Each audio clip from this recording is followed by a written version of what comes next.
Merci, Monsieur le Président. Ma question s'adresse à Madame la garde des Sceaux, ministre de la Justice.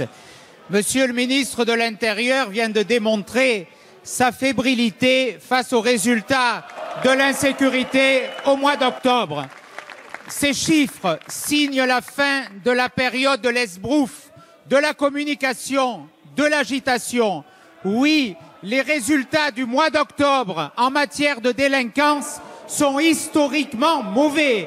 Il faut revenir aux périodes Jospin-Vaillant qu'on a en triste mémoire en matière d'augmentation de la délinquance pour trouver des chiffres aussi élevés.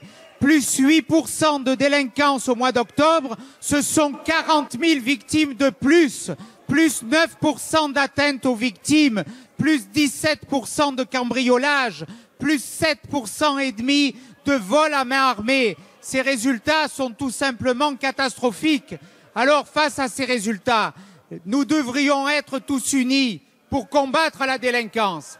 La seule réponse que vous osez apporter, Monsieur le ministre de l'Intérieur, c'est de dire que face à la fièvre, il faut casser le thermomètre. Ce n'est pas une réponse que les Français pourront accepter.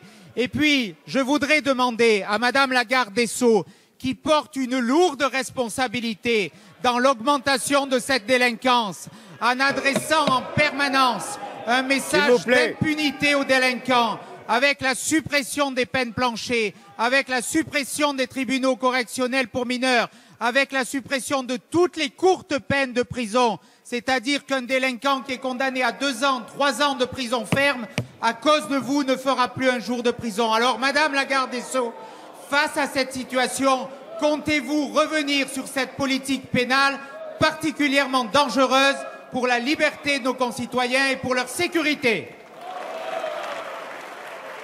La parole est à Monsieur le ministre de l'Intérieur, Manuel Valls.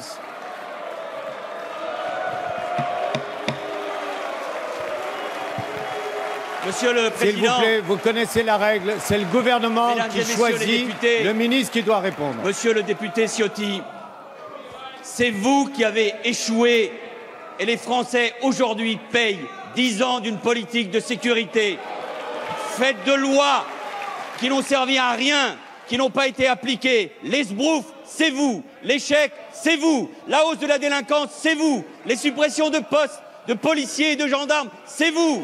Le retour du terrorisme dans ce pays, c'est vous. La division des Français, c'est vous. Monsieur Ciotti, vous n'avez pas protégé les Français. Vous n'avez pas protégé les Français. Vous n'avez pas été capable de les protéger. Ni dans la délinquance au quotidien, ni dans la délinquance au quotidien, mais sur l'essentiel. Alors ne nous donnez aucune leçon.